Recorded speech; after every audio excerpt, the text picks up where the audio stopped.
Hi everyone, Jo here from ATC, and thank you for joining us today to our webinar, How to Understand and Use ABS Employment Data. Of course, before we begin, we'd like to pay our respects to the Wurundjeri people of the Woiwurrung and Kulin Nation, and pay our respects to elders past and present. We'd love you to say g'day in the chat box. We can see Christine's here with us. Hello. We've got Anthea, Cindy. So we're going to be chatting away on the chat box today, and you can kind of make some comments yourself. But if you'd like to ask a question to one of our panelists, we'd like you to pop on over to the section that says Q&A. That's where I'll pick up your questions, and we'll be able to discuss that live online and answer your questions. Now, today's discussion, we're going to be covering a little bit of data. So every month, the Australian Bureau of Statistics publishes labour force estimates. It's data collected from the Labour Force Survey. But how is the data collected? Who participates? What's happening with employment? And then what do all of those terms mean? You know, things like underemployed or hours worked. So we're going to be looking at the actual meaning of that data. And then we're going to be chatting about, how TA could and should use that data internally to help inform your strategies, but also to help influence, your organisation as well. Now, let's invite the panellists online with us. We've got two people joining us today. We've got Bjorn Jarvis. Hi, Bjorn, from the Australian Bureau of Statistics. Thanks so much for being here and bringing all your heavy data with you. Thanks, Jo. Great to be joining you from Ngunnawal country. And Nadine. Nadine is a familiar face for the talent community from TQ Solutions. Thanks for dialing in, and we're going to be having a chat about how TA teams could and should use this data. Thanks for having me. You are so welcome. So let's jump into it. There is a lot of data that the ABS, the Australian Bureau of Statistics, collects. So Bjorn, do you just want to have a chat to us about what kind of data, what kind of surveys, and what we're going to focus on today? Thanks, Jo. So as you can see on the slide here, the Labour Force Survey is certainly the part of our labour statistics program that we're probably best known for, and certainly gets a lot of media coverage. But as you can see here, given how important it is to understand the labour market, we actually source information on a regular basis from a range of different data sources. So we go directly to households. So the Labour Force Survey is the prime example of where we're contacting people in their dwellings, so in their homes, and asking them questions around what they're doing. But we also collect information directly from employers. We also use administrative data, in particularly focusing on tax data. And we also bring all of that together into a labour account, which is a bit like the national accounts. I don't know how many kind of economics nerds we've got tuned in today, but that's where the measures of economic growth and GDP come from. So just given the sheer volume of labour market information we produce, we bring those together in a one-stop shop called the labour account. Now, the information that we collect from households are things that where you're trying to understand what people are doing, why they're doing it, and a lot of that, very detailed information to understand people in the labour market, and in particular to get very rich, detailed demographic characteristics. So, for instance, if we want to understand not just what's happening with older workers or younger workers, but we want to understand people that are parents, whether they've got kids, we can ask a whole range of questions by going directly to the employees. In terms of employer surveys, those are the surveys where we're collecting information that's best to get from an employer. So later on in the session, we'll talk about the job vacancy survey, where we go directly to employers and ask them how many vacancies they have. And so that information is different, but complementary and important to have alongside labour force. And then administrative data is incredibly rich and valuable. So for a lot of you, there'll be hardworking payroll people in your organisations that are doing single-touch payroll reporting. The ABS uses that information to also produce a lot of labour market information. So powerful stuff, and it's all available free of charge on the website. But in order to use it correctly, we need to dig a little bit further into this and really make sure that, what we're reading, we're really understanding, and what we're sharing, we have a really good grip on. So just to kind of go back and touch on a few of those points, and I was quite surprised when you and I first talked, Bjorn, about how the labour force survey, and I was like, I've been in talent and recruitment for a long time. Maybe I've just been living under a rock, but I was quite surprised at this, because 1 in 340 people in Australia are in the sample each month. And, I don't hear anyone kind of saying, oh, yeah, I'm, doing the labour force survey. And I was really surprised that people were surveyed for an 8-month period. So it's a really long period of time. So you've got, obviously 1/8 of the people dropping out and a new 1/8 coming in, but, there's that period of time where you're tracking one person for a very long time. So, yeah, I really loved, and, as you can see on screen here, there's participants from all over Australia. So 1 in 445 people in New South Wales, up to 152 in the Northern Territory. And if you're called upon, it's like voting, it's mandatory. Is that right, Bjorn? That's right. So under the Census and Statistics Act, it's one of those things that as a member of the Australian population, you have to do. Now, most people do it willingly, so it's not like the ABS has to take people to court to get them to fill in the labour force survey. It's also not a huge time commitment. So generally for households, it ends up being about kind of 10 to 20 minutes each month over those 8 months. So yeah, most people do it willingly. Have you participated, Nadine? Have you been called upon to? No, I haven't.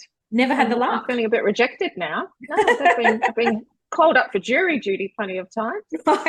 So there is a very good chance that you'll be in this survey or one of the surveys at some point in time, or that someone, now.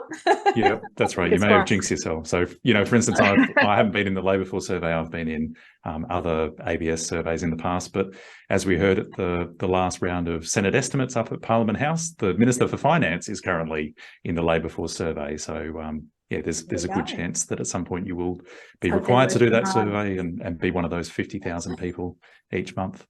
Lovely. Now, just to remind everyone online that these slides will be available, so you don't need to madly kind of note down all these things you see on screen. We will be sharing that. So let's have a look at the current stats here. I mean, we've sort of famously been tracking around this 3.5% unemployed, but, this is really giving us actual physical numbers of employed and unemployed people. And one of the things I wanted to dig into is this unemployed people number, 507,000. And, what we're talking about here is 507,000 unemployed people, which includes the whole of the Australian population 15 years and over that are actively available and looking for work. So there's more people not available for work. They're either, retired, unwell, they're on parental leave, they have other things going on. But I was interested to kind of see that, it is 15 years of age and there's actually no cap on age. Is that right, Bjorn? That's right, Jo. So in Australia, like most countries, the measure includes everyone over a particular age. So in Australia, that's 15 years and over. We do produce statistics every month, so you can actually look at the labour force status and the labour market activity of particular age groups. But most of the headline information focuses on people 15 years and over. Now, we're focused on the usually resident population, and it's the usually resident civilian population. So it's basically everyone 15 years and over, except for people who are only here for a very short period of time visiting, and people in the Defence Force. Everyone else is in. Yeah. So if you're in hospital, if you're in prison, if you're in high school over 15, it's all of these people now. And I guess this is where the difference in the numbers come from, right? So we have a participation rate of 66.8% because, again, people take time out because they're on parental leave or they're unwell or, they have they're retired. They're retired, right? So we're sort of never going to get that in. And that participation rate, am I right in understanding that that's quite high? That's right. So it's close to a record high, and it's been hovering around that record high point for the last 12 months or so. So essentially, we run the labour force survey to put people into one of three boxes. So determining whether they're employed, So that's whether someone's got a paid job where they're working for 1 hour or more a week. I know there's a whole bunch of you that will probably have quite a visceral reaction to 1 hour a week. There's very few people that work 1 hour a week. There's very few people that work less than 5 hours. There's actually very few people that work less than 10 hours a week. Right. So the vast majority of people are really people that are working kind of 20 plus hours, and most people above 30 hours a week. But essentially working out whether people are employed, and if they aren't employed, are they unemployed or are they not in the labour force? Right. So to be unemployed, like you said, Jo, you need to be so not employed, but wanting to work, available for work, and actively looking for work. So that unemployed population is what we refer to as the kind of active labour supply. So if there was a job for them to do, they could be doing that job now. They're actively doing something to try and find work. But as you said, there are a whole bunch of people beyond that who either don't currently have the availability, so they've got something that they're juggling at the moment that's preventing them from being available, or they're not actively looking. They may have temporarily given up, and there might need to be some kind of change to get them back and re-engage looking for work. And so there's a certain proportion of people in that third group who we would consider as the potential supply of labour. They're just not available right now. Yeah, right. And so Nadine, from a talent perspective, really, the participation's at 66.8, but the kind of available pool we're talking about here for recruiters, the people who are not working, would like to be working, are actively looking for work, we're talking about a total of 507,000 people here. So not a great deal of of people. So let's kind of talk about how and why talent should be looking at these numbers regularly, should be reporting these numbers back up, and also should be kind of like talking about what does that mean, and what is the likelihood of solid talent availability? Like, are we really competing for talent coming out of other organizations? Is there available unemployed talent, or should we be looking for people migrating? How can TA be using these stats? Yeah, well, look, I think TA have always struggled historically with metrics and data, full stop. So I think there's a lot more that talent leaders can be doing around external data and metrics. But there's a lot of benefits. I kind of say to my kids, when they whinge to me that they don't want to go to bed at night, so there's no downsides. There's nothing that sleep is bad for, and I think data and insights is kind of the same, right? So there's nothing that won't benefit us or the business by looking at these stats. It impacts everything. It impacts our ability to source. It impacts our sourcing strategies. It impacts our retention and mobility strategies. It also benefits us. So, selfishly, looking at the external data and the metrics, it is a benefit to talent functions. We've always traditionally focused on the acquisition of external talent, which makes sense during a growth cycle. But we saw when COVID hit, it made some TA functions irrelevant because we moved into a contracting business cycle. So if we're expecting an unemployment figure of, say, around, I think the RBA is pitching it at 4% by Christmas, then this market data really allows TA functions to immediately adapt. It helps to insulate you against further downsizing as part of OPEX reductions. And it really lifts you from being a talent acquisition specialist to moving into that kind of talent advisory role.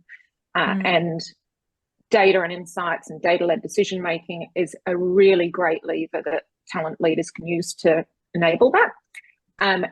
So you become much more strategically valuable to the business as we move through these bumpy market cycles. But when it comes to the business, if you're providing your business stakeholders with data on, like this on the external market, it empowers them to make really well-informed decisions. It helps them remain competitive. They can anticipate challenges.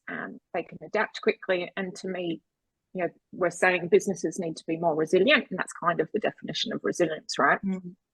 Yeah. And look, to me as well, it kind of speaks to, there's two sides to the market. There's supply and demand. So, when a lot of organizations have a look at, okay, well, demand has reduced, we're not hiring as many people, let's start to make some redundancies or pull budget back. Well, okay, but there is still some demand. And let's have a look at the supply side. It's 507,000 available unemployed people in the market. I mean, the level of difficulty and complexity and the length you have to go to make those hires, might be so large that, this presents, starts to shape up a business case to say, no, don't come for my resources, because whilst demand is down, have a look at supply. So looking at the Q&A box in here, we've got a few questions. So Bjorn, just to clarify, does the survey sample include people who are currently on Centrelink benefits for unemployment? My guess is yes. It does, yep. So includes everyone. So that's an interesting kind of thread that I can kind of tease out a little bit. Some people assume that if someone's on income support, that automatically makes them unemployed, and it doesn't, because so we ask a whole range of questions to actually understand what people are doing, irrespective of whether or not they're on income support. So there are people who are on income support who have relatively low hours, so they don't kind of cross that threshold. So they're people who are employed with income support. There are some people that don't have a job but don't satisfy the criteria to be able to be eligible for income support. Or what we see is the vast majority of people tend to be unemployed for relatively short periods of time. So a lot of unemployed people won't actually apply and go through the process of getting income support. So the labour force data actually gives us a very similar related measure of what's happening, but different to just a count of the number of people on income support. Yeah, lovely. And we've got a question here. As you predicted, some interest into this 1 hour or more. So what is the rationale behind classifying 1 hour or more as employed? Seems to be a very low bar to be considered employed. So there's a great article that we've got on the ABS website called How Many People Work 1 Hour, or How Many People Work 1 Hour a Week. So we have to draw the line somewhere. And so the ABS in Australia, like most countries, just draws it at 1 hour to basically say, well, if someone's got an hour or more, they do have a job, they are being paid in that job. Now, most people, like I said, don't work 1 hour a week. Most people don't work 2, 3. Most people don't even work less than the equivalent of one kind of full-time day. Most people actually work around the kind of part-time, full-time threshold of 35 hours a week. So it kind of it's important to have that as a threshold, but it really doesn't make that much of a difference to the employment statistics. Now, the flip side of that is if you were to arbitrarily go with a higher number, what you're essentially doing is saying that anyone who works relatively small number of hours a week doesn't count as employed. Yeah, and certainly if I think about when I first started my career and working in a part-time job with a whole bunch of very confident late career women, if I was to turn around and say, so you work 3 hours a week, well, that's not really a job. I hate to think what they would have said to me. So that's why it's important that you have information on whether people are employed, but also whether people are underemployed. So an interesting stat is that only about a third of the people that work 1 hour a week consider themselves to be underemployed. So that tells us that 2/3 of those people only want to be working that 1 hour a week, which if you think of them being mainly older workers and self-employed people makes sense. They may not need to work the same way that people in employee jobs would need to be working. So I mean, all of that together basically tells us that it's important to have that as a threshold. Underemployment information gives you a sense of how many people in those kind of low hour groups have the hours that they want as opposed to wanting more hours. Yeah, great. And that underemployment rate right now, Bjorn, is really low. It is low. That's right. So if you jump on, Joe's done a great job of pulling out this table out of the labour force release. If you look at just about every labour market measure that we have at the moment, it's around the lowest point that it's either ever been or been in a very long time. So the unemployment rate is around a 50-year low. The underemployment rate is around where it was just before the global financial crisis, coming off the mining boom. The participation rate is at around a historical high. There's also a measure that's not here, which is the employment to population ratio, which tells us what percentage of the population are employed, and that's also at a record high. So all of those point, like Joe was saying, if you're in a talent role and you're looking to identify exactly how tight the labour market is, all these indicators are highlighting that it is an incredibly tight labour market. And keeping in mind, there's almost no capacity left, right? That's right. So that's where looking at the unemployment rate and the participation rate kind of coupled together.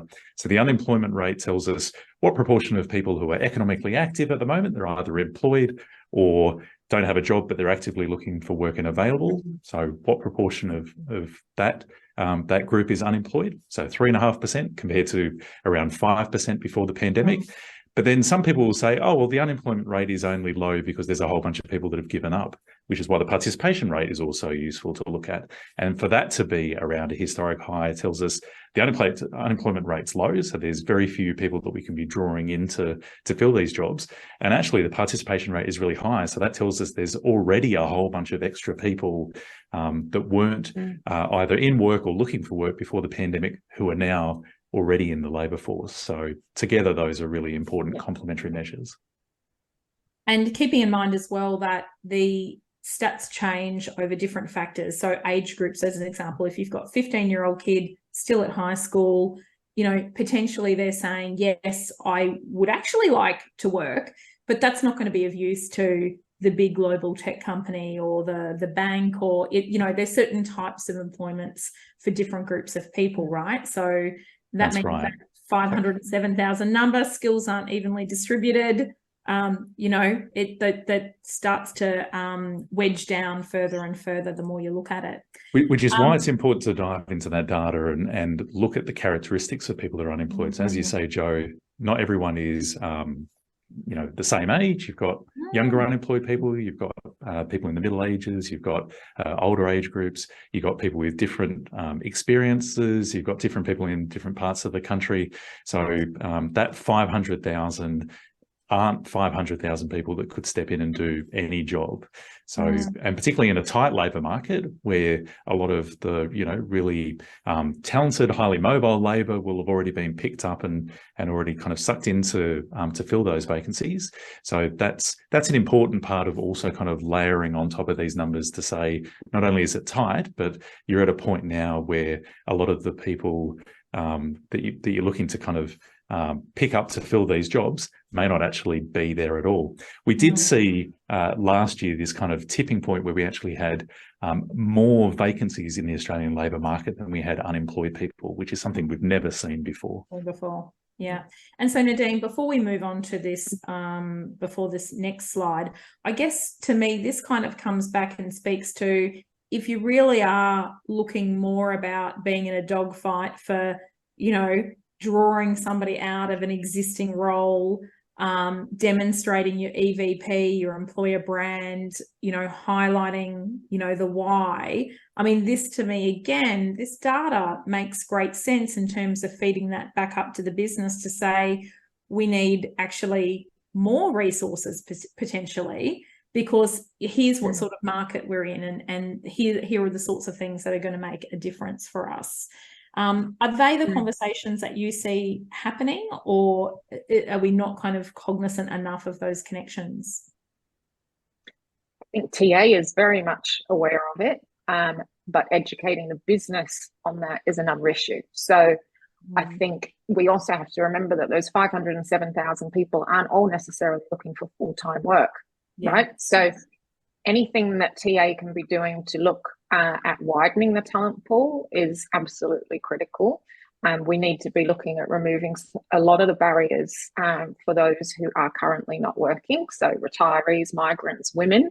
And there's so much economic potential for us if we can get more women into the labour force, and they're not necessarily looking for full-time roles. So Bjorn, according to the ABS, the most common reason women are not available to start a job or work more hours is because they're caring for children, right? So if we can fix that, we can get more women working more hours. That gives us some capacity. And the default is always full-time, right? Like, and I wonder about the level of consciousness in terms of when roles are being discussed internally, is it an immediate and top of mind thought about, could we get an amazing part-time person to do this? Or as a default, do we just go to them? And, maybe the people online can kind of share in the chat as well, how present and immediate is that in your conversations, or is part-time something more that's considered only because the incumbent's part-time, or maybe only when you go to market and you can't find a full-timer, and then you start thinking, what else can we do?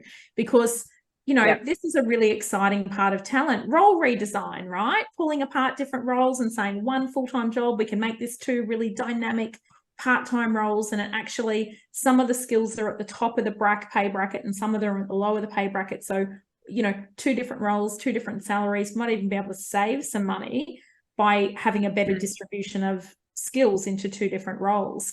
So yeah, tell us in the chat if these are really active conversations. But this is a really interesting, and Bjorn, this didn't come from the ABS, this came from an article that I read in the conversation. So the visa stats are quite old here, they're 2022, and obviously probably coming out of COVID, working holiday makers, international students are probably making up the bulk of those. We're starting to see more people come in on full-time kind of, work visas now. But we had employment increased by 39,000 people in June 2023, but unemployed people decreased by 1,600. So this to me is where, when we actually take your stats and start combining them and we start looking into them, that we can see some really interesting things. Do you believe that it's because of, migration is what is propping us up and helping us at the moment? Yeah, so when we look at a 39,000 increase in employment, but not a 39,000 decrease in unemployment, that's a good trigger to say, well, actually, there's a whole bunch of people who are already within the Australian population who will move into employment without necessarily being unemployed. So a good example would be someone coming back from being retired, who may not have been actively looking for an opportunity, but may be tapped on the shoulder by a really shrewd TA person who can say, yeah, have we got an exciting job for you, particularly at a time when cost of living pressures might be increasing. So there's a whole range of people who will go from outside the labour force directly into employment, and we're continuing to see that. But as you say, the article in the conversation, which is produced by one of the kind of most kind of famous, well-respected labour economists in Australia, looking at the latest labour force data and using a bunch of ABS data as well as some Home Affairs data to say, well, actually, over time, a fair bit of our population growth and also our increase in employment comes from people coming to Australia and jumping straight into work. Particularly through skilled migration channels, but also a range of other channels, whether it's working holiday makers, international students. There's a whole range of different pathways. And that's what we're now starting to see. Now, this visa data that you can see in the graph here is a bit out of date, but it's important to remember that when we're talking about changes in employment, there is going to be a bit of a lag. So the reason that he was highlighting when these visas were granted is the visas will be granted and then the people will subsequently come to Australia at some point after that. So just getting a bit of a sense of what does the visa data suggest about the pool of labour coming into Australia is incredibly valuable. And Nadine, this again comes back to, we've got to have this really strong kind of, sourcing strategies. We have to have a really strong employer brand and EVP story, but also having a look at those different buckets of people. So, as Bjorn said, and it hadn't sort of occurred to me. So thank you for pointing it out, Bjorn. But yeah, when we're talking about the difference between, unemployed people decreased by 1,600, again, unemployed people were people who in the survey had said, I am actively looking for work but don't have it, versus retirees fall outside of that. But if there's some clever TA people out there saying, hey, we've got this opportunity, it's only 10 hours a week and cost of living pressures, and, we're sort of drawing people back in, that might be one of the avenues. So, are we, Nadine, are we too reliant on job ads and kind of going to market and talking to that same group of people? Are we being creative enough in looking at migration and looking at, other groups like retirees? We're definitely getting better at it by necessity. But I think hiring manager capability is a big issue. And that kind of speaks to the level of influence that TA have on the business. So going back to my original point, this sort of data and insights doesn't lie. So it does help you to influence outcomes. So I think, widening the talent pool, but that's only going to do so much. Bringing retirees back, building some capacity back into the workforce, and those sorts of things are only going to do so much. We need to be looking at other things. We need to be expanding our sphere of influence, I guess, outside of TA. We need to be looking at developing alternative pathways to careers, things like micro-training, vocational training. We need to be a little bit more creative than what we're doing at the moment. We can't just rely on migration. We can't just rely on the widened talent pool. We have to get creative with the talent that we have. So I heard someone say at a conference recently, we need to recognize that developing the workforce that we have right now is more important than building a new one. And I think that resonates in this tight market. Certainly does. Well, let's have a look. So, over a period of time here, Bjorn, what is happening with employment?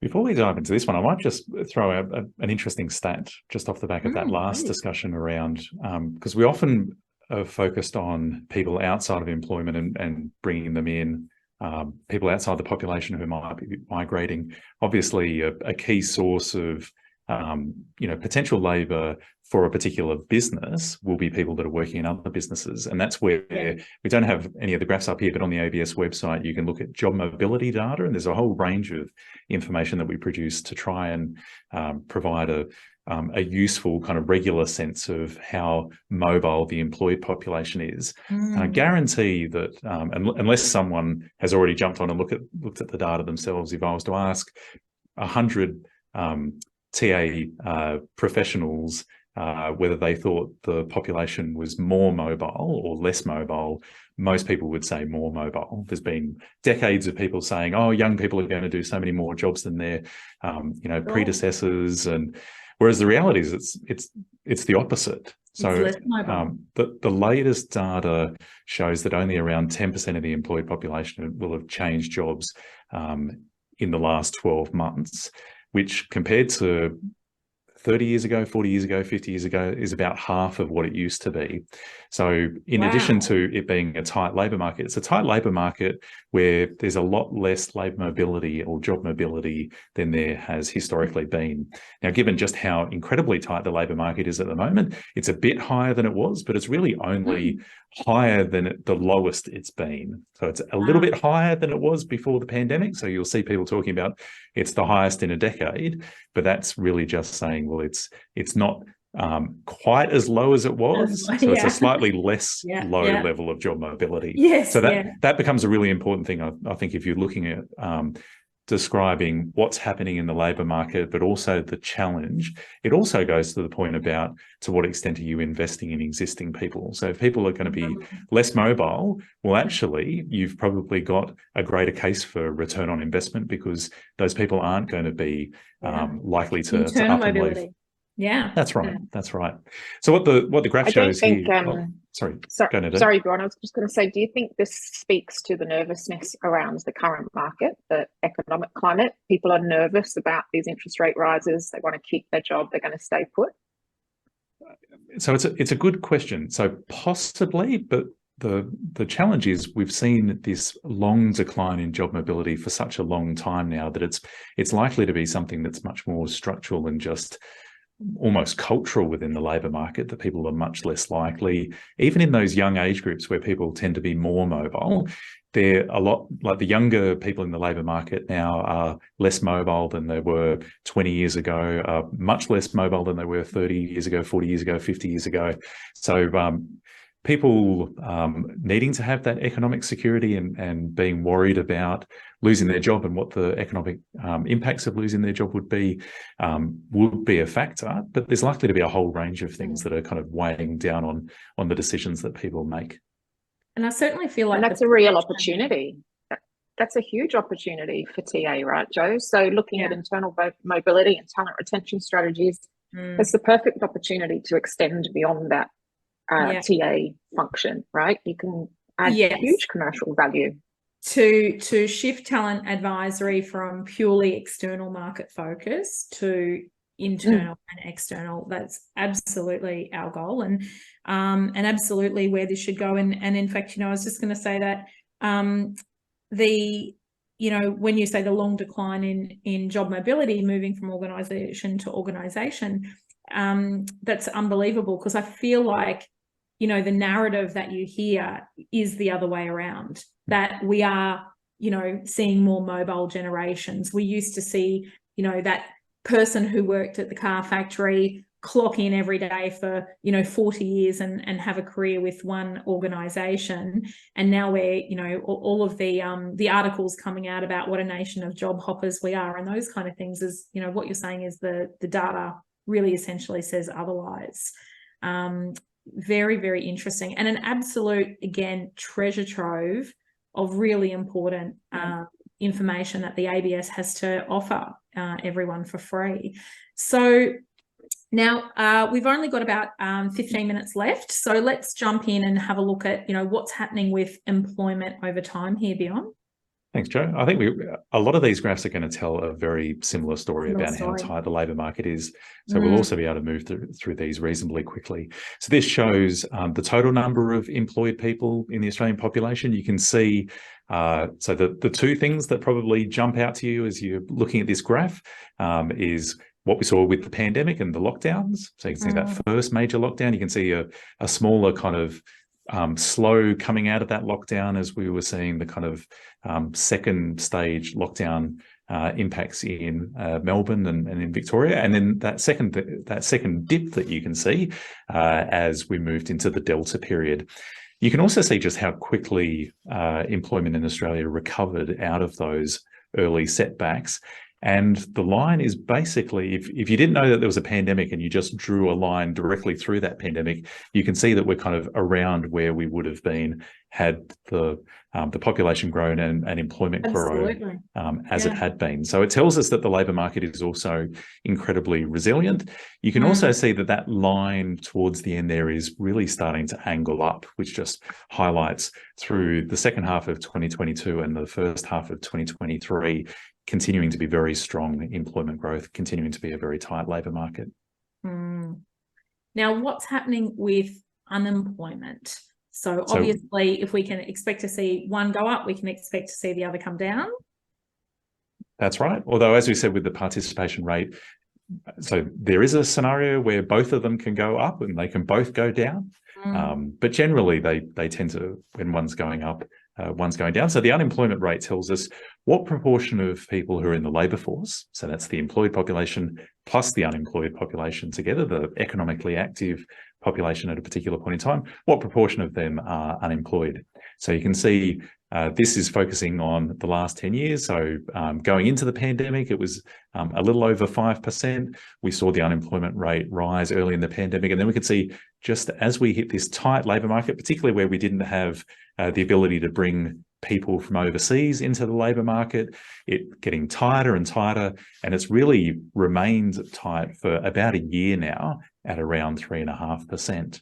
So the next graph kind of takes us from looking at the last 10 years to actually looking at the last, going back to 1966. So if we move on to the next graph, and this gives you a sense of how does it compare with what we saw not only in the lead up to the pandemic, but over a long period of time. And so here you can see just how low that 3.5% is. So you have to go back to the 1970s to see an unemployment rate of 3.5%. You can also see, if you cast your eye over the different colours there, the orange line is women in the Australian labour market, the dark blue line is men. So you can see about 50 years ago, generally there was a much higher unemployment rate for women than there was for men, whereas actually in 2023, they're about the same. And in fact, over the last few decades, they've actually been pretty similar. Now, I have to make a confession here, Bjorn. I hear this term all the time, seasonally adjusted. I don't know what it means. I can explain that in simple terms. So Please.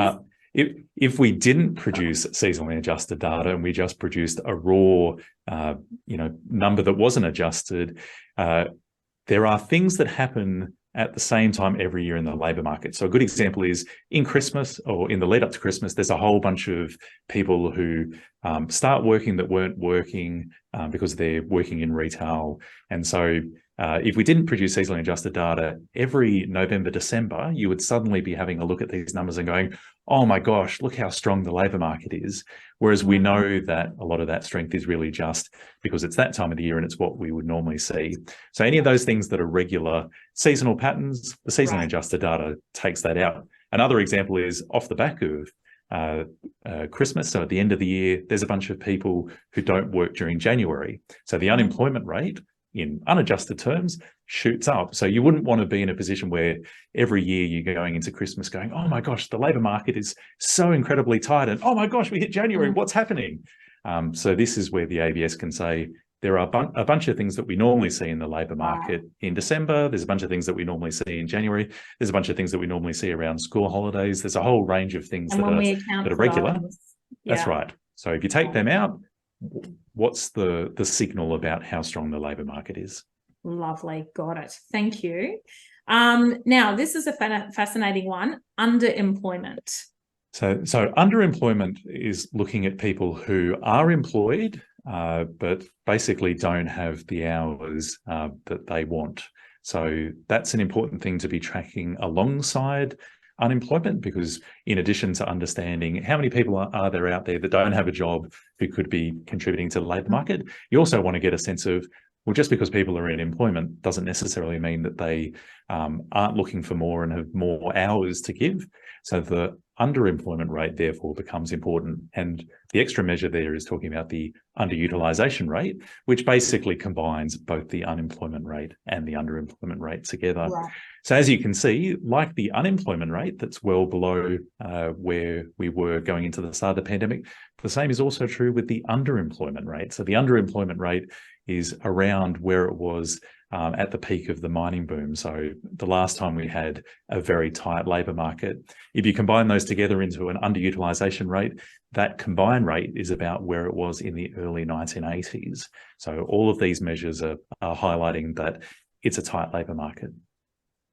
Lovely.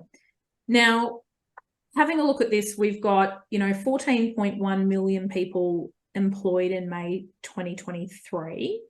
About 1.6 were underemployed. And then of those, we've got 1.4 that preferred more hours, and some of them were full-time and some of them were part-time. Now, this is kind of where we start to kind of get into the stats, and we start to go, okay, well, what does this mean? If they were employed full-time, how could they perform more hours? Are they saying that they want a side hustle and they want to work an extra 10 hours somewhere else, that they've got capacity beyond 38 hours?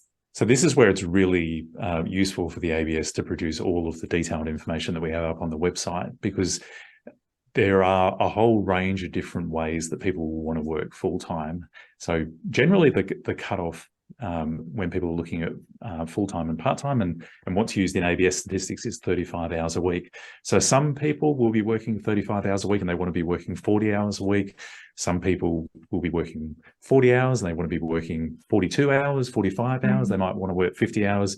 So as you can see there's about close to 600,000 people who are full-time who would prefer to work more hours.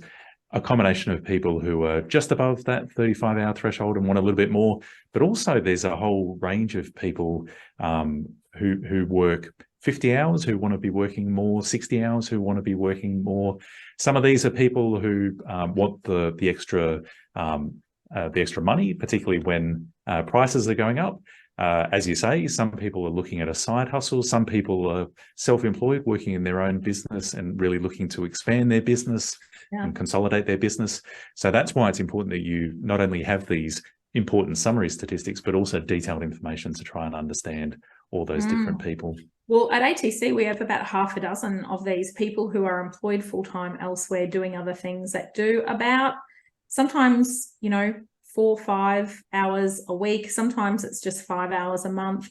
depending on what projects we've got coming up. I'm like, hey, you know, reaching out, can we get you to do X, Y, Z, and they send us an invoice or fill in a timesheet. So we, you know, that really helps us as a small business, because otherwise we have staff that are a single point dependency.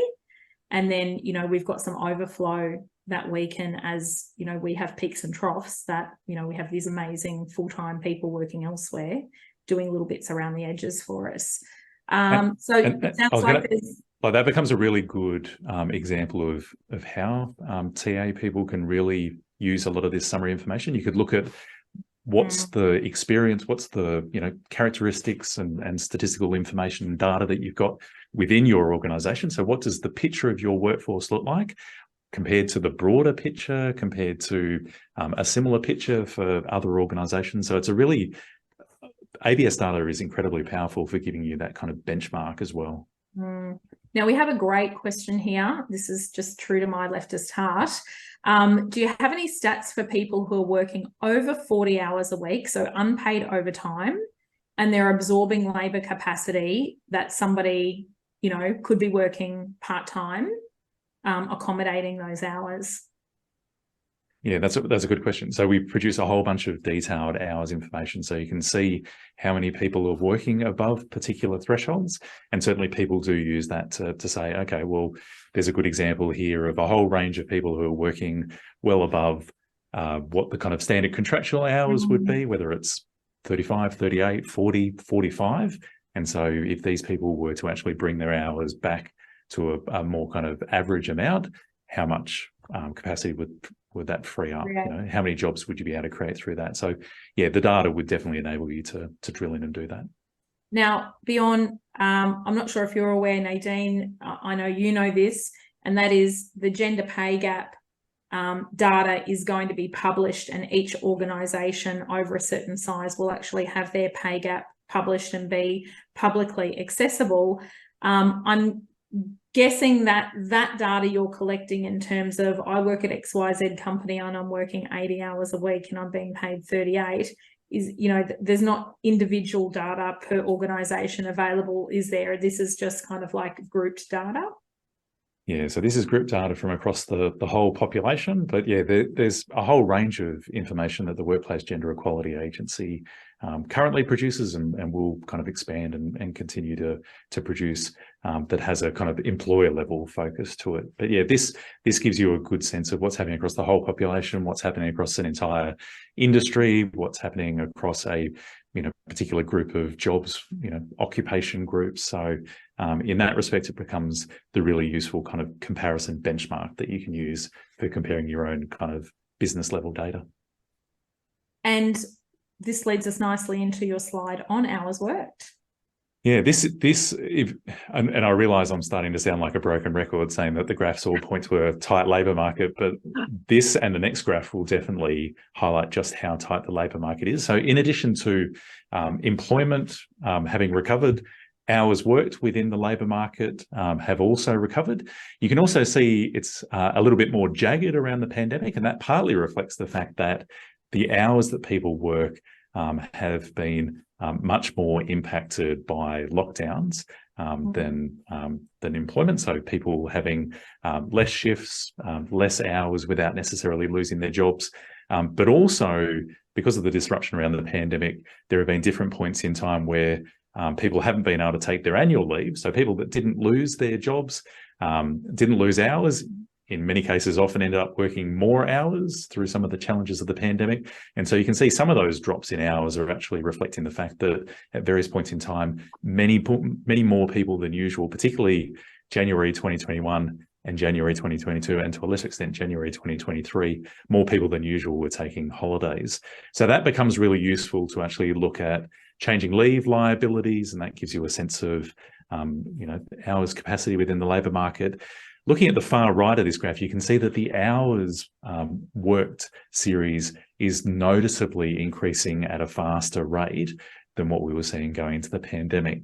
So that tells us that the hours that are being worked across the labour market are increasing at a time when employment is also increasing. And if we move on to the next graph, this becomes quite a powerful thing. You can see most of the time they kind of track together reasonably well, but really from around the middle of 2022, so towards the right of that graph, you can see that the light blue line is actually above the dark blue line. So this is showing an index change since just before the pandemic. So it's telling us that not only is employment well above where we were before the pandemic, but hours are even higher. So that tells us that there are a higher number of people within their jobs who are working more hours. Now that partly explains why— rather than that tracking together, it's diverging. It's diverging, that's right. Hours are climbing at a higher rate, faster rate. Exactly. So that tells us, it partly explains why underemployment's gone down, but it also indicates that there's a whole bunch of people in existing jobs who are now working more hours than they would normally be working. And this is why we're seeing an increasing proportion of people working full-time. So that's the data is showing really the reversal of what had been a kind of declining trend in full-time employment. So in a tight labour market, there's more hours. You don't have a whole bunch of people that are sitting there who can jump in and do these jobs who aren't currently employed. So employers are having to look to make the most of their existing pool of talent. Right. And then we've got job vacancies, because Nadine and I are really used to a lot of data coming out around job boards. And so one particular job board will talk about the amount of vacancies, but of course, not every role is advertised, not every role goes on a particular platform. You've got a lot of different groups of workers, for an example, that, aren't on LinkedIn, and communicating there. So I feel like this is one, would you agree, Nadine, where there's just a lot of noise in terms of job vacancies? Yeah, and a lot of discrepancies. Yeah. So I'm hoping that the ABS can kind of bring us in and give us one good solid picture. So before you jump into this, Bjorn, can you just clarify for us, where are you getting this data from? This is a survey you're doing. And in fact, I think I saw somebody in the chat earlier to say that they fill in this data, their organisation fills this data in at HSBC every month. So this is you, rather than surveying individuals, you're surveying organisations, and someone within, say, the people department is filling in this data on behalf of the company. Is that right? That's right. So this is a quarterly survey that we've been doing since the 1970s, where we're going, like you said, directly to HR areas and finding the number of vacancies. And similar to the unemployed population, we're asking for vacancies that are available for immediate filling, for which the employer has undertaken some active recruitment exercise. So it's not just hypothetical vacancies, they're vacancies that are on the books at a particular point in time. Now that's available on a quarterly basis. The job ads data and the vacancies data tend to align quite well. The strength of the job ads data is it gives us a lot more information and insights on a more frequent basis. So that data tends to be available on a monthly basis, whereas this is on a quarterly basis. That data tends to give you a much richer picture of the nature of the jobs, whereas this gives you a really good, like you said, a really high quality read on what the total number of vacancies are within the labour market across all the states and territories, across all of the industries, to get a sense of what's happening with labour demand, which, as this graph shows, is not only very high and completely unprecedented high, but really hasn't come that much down from where it was at its peak. It's still about 90% higher than it was at the start of the pandemic. So let's kind of dig into this a little bit. So when an organisation reports job vacancy, are they only reporting growth? Are they reporting, replacements because, somebody's given notice and they plan to move on, or, they're backfilling a parental leave contract? Is it all vacancies? So it's all vacancies that are currently available, so not in the future, but available to fill right now, that they're undertaking active recruitment around. So that includes a whole range of business expansion, replacing people that have left, a whole range of reasons. And that job vacancies release on the ABS website actually has data on those reasons that are reported by employers as well. Yeah, right. Okay, lovely. And then we've got the businesses reporting vacancies, so we can see a little bit more of a detailed, month by month here. That's right. So before the pandemic, so February 2020, about 11% of employers had at least one vacancy, so close to 1 in 10. And it's actually pushed up at various points in time above a quarter of employers. So in addition to there being more vacancies, which we saw in the previous graph, this tells us that there's a much higher proportion of employers that are out there competing to fill those jobs than what we would normally see. And that is continuing to be high. So we've got just under 25% of Australian employers, Australian businesses reporting at least one vacancy. But if we want to come back to the number of vacancies, this is the one that we come to here to say overall that's making up, X. Fabulous data. Now let's talk elevated job vacancies, because of course not all the vacancies are spread evenly and equally across industries and roles, and it doesn't necessarily match and align to the people available in the job market either. So what can you tell us about this slide? So this is a really powerful graph to give you a sense of the job vacancies in each of the industries. How does it compare with what we saw going into the pandemic? And you can see a whole bunch of customer-facing industries that have really struggled to be able to fill those vacancies where there's kind of larger, more widespread shortages. Now, partly going back to the discussion we're having around migration, that partly reflects that some of these jobs are normally filled by people who come in as working holiday makers or international students, but also reflects the fact that there have been people who would normally be doing these jobs, say young people, who have been picked up in a tight labour market by some of the other industries.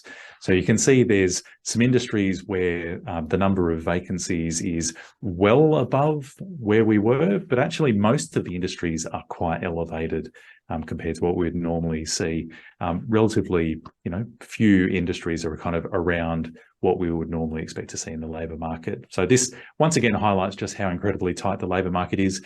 It also provides a really important industry layer for any TA people who are looking to not only contextualise what's happening in the labour market, but also to say, well, what's happening in my industry? So, how many employers am I going to be competing with at the moment, and how does that compare with what we would normally see? And this particular data, this is the quarterly data, is that right? That's right. Lovely. Fabulous. And then, here's where you can find all of this data, just going to the ABS website, going on to statistics, hitting labour, and you've got all of these amazing categories there. And, there's quite often some write-ups in media. I saw that article in The Conversation. I see you usually have a write-up in Shortlist as well. Is there anywhere else that you can point anyone to in terms of, commentators kind of more getting in and commenting on the breakdown, but also the intersection of those data points and maybe things like housing and migration and the cash rate and so forth? The data ends up here, there and everywhere. So just about everything that you read in the media that talks about the labour market will be picking up ABS data. As you said, you can dive in on the ABS website. We also have media releases that are attached to each of our statistical releases. If you want a very simple overview, you'll often get kind of bite-sized quotes from me as the labour statistics spokesperson. Definitely you can follow me on social media if you also want to kind of have a regular update on all things labour statistics and what we're seeing in the data. But this information finds its way into blogs and regional newspapers at one end and regional radio at one end, through to this afternoon when there's the announcement on monetary policy. There will be a reference, 3 or 4 paragraphs into that. That's right. What's your prediction, Nadine? What's going to happen at 2 o'clock today?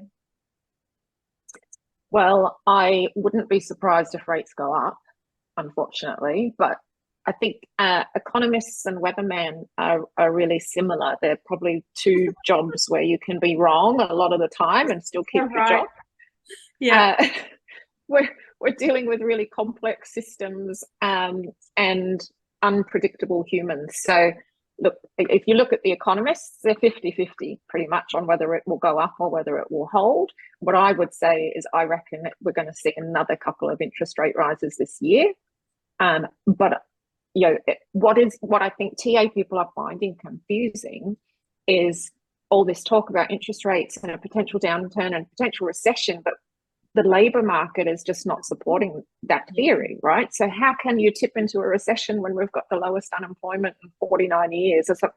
So I think it is a unique economy at the moment, and I think economists tend to go A plus B equals C, and at the moment we've got A plus B plus C, D, E, F, and G is not necessarily equaling C anymore.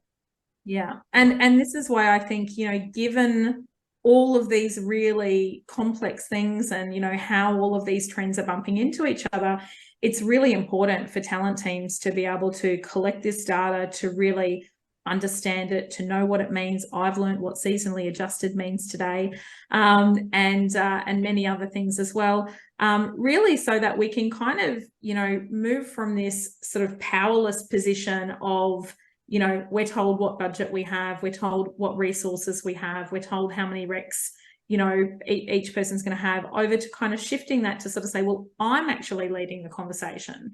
I'm actually leading the narrative. And through that data, through data that you cannot dispute, such as the ABS statistics, by deeply understanding and reporting that, that's where you get to influence, and that's where you get to have a degree of, I guess, control over, your own function and what happens next. So that's one of the reasons that we wanted to share this with you today. I know that there are other data nerds out there too that are going to get into this. We're going to make this session available for playback and shoot it out to everyone. It's going to live up on our website. But thank you so much, Bjorn, for sharing all of the stats and the meanings with us today. And thanks for dialing in, Nadine, and kind of sharing what and how TA can do with all of this information. Really appreciate your time, and thank you everyone who dialed in online today and submitted your questions too. Have yourself a lovely day. Bye for now. Thanks, Jo. Thank you.